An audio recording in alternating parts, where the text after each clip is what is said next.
तर माझं कॉलेज नरेमध्ये झालं, पण माझ्या नवऱ्याचं कॉलेज रायगडला झाले.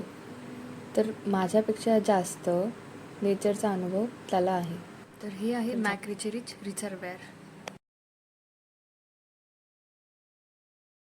14 किलोमीटरचा कंप्लीट ट्रेक, झाडांच्या वरून, कुठे पाण्याच्या दरीतनं, तर कुठे जंगलाच्या मधोमध टाकलेली लोखंडाची ट्रेल. अशा प्रकारचा हा प्रवास. आमच्यासोबत खूप वेगवेगळ्या देशातनं आलेली लोकं.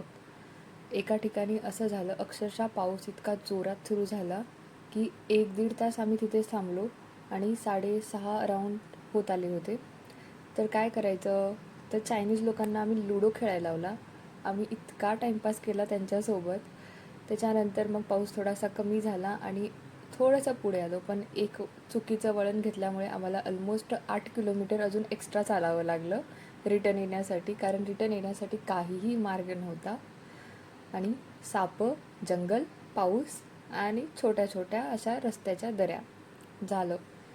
तर हा अट्टहास फक्त एक पॉईंट बघण्यासाठी की हा इथे इतका सुंदर व्ह्यू दिसतो, याच्यासाठी आम्ही पूर्ण ट्रेक कंप्लीट केला.